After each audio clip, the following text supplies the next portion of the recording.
मित्रांनो नमस्कार. मी आपला शुभचिंतक अमोल पाटील. मी आत्ता एका भेंडीच्या प्लॉटमध्ये आलेलो आहे. जो प्लॉट पूर्णपणे लाल कोळीने माइट्सने त्रस्त आहे, ग्रस्त प्लॉट आहे. आणि या प्लॉटमध्ये या संपूर्ण लाईनला तुम्ही जर ऑब्झर्वेशन केलं तर वरती हे हिरवे हिरवे शेंडे या ठिकाणी आलेले आहेत. तुम्ही बघा, प्रत्येक झाडाला नवीन हिरवे हिरवे शेंडे आलेले आहेत.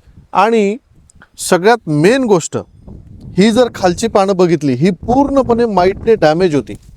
या पानांवर हा पूर्णपणे माइट्स होता, तो सुद्धा पूर्ण माइट्स हा आता कंट्रोल आहे. इथे तुम्हाला माइट दिसत नाही, पण माइटचा डॅमेज होऊन गेलेला होता. आणि हे कोळं पान ज्याच्यावर आपल्याला अजिबात माइट्स दिसत नाही किंवा पर्सेंटेज जर असेल क्वचित एखादा माइट्स आहे, या ठिकाणी काय आपण फवारलं आणि किती दिवस झालेत. पाटील बायोटेकने एक नवीन औषध आणलं आहे जे 100% ऑर्गॅनिक आहे. त्या औषधाचं नाव आहे दालची मॅक्स.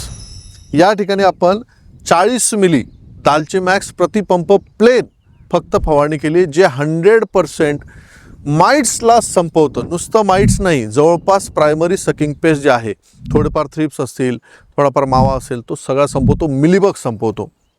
थोडं जवळ येऊन तुम्ही बघा. या ठिकाणी आता हा नवीन शेंडा आहे आणि जो पूर्णपणे क्लीन आहे.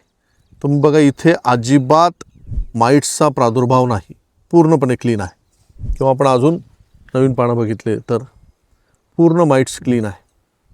आणि ह्याच झाडाला जर खालचा भाग बघितला तर हा पूर्णपणे माइट्सने डॅमेज होता. हे बघा, हे पूर्ण माइट्सने डॅमेज होतं. आणि हा चमत्कार म्हणजे माइट्सला मारणारं इतकं स्ट्रॉंग औषध बाजारामध्ये नाही. तुमच्याकडे वांगे, मिरची, भेंडी, पपई अशी पिकं जर आत्ता असतील आणि माइट्सने जर तुम्ही त्रस्त असाल तर 100% रेसिड्यू फ्री, 100% नैसर्गिक, 100% ऑर्गॅनिक दालची मॅक्सचा वापर करा. 1 लिटर पाण्याला 2 ml किंवा 2.5 ml, पंपाला जास्तीत जास्त 30 ते 40 ml, सोबत एक चांगलं स्टिकर आणि चांगलं कव्हरेज तुम्हाला मिळून फवारणी करायची. माइट्सला टाटा बाय बाय करता येईल. धन्यवाद.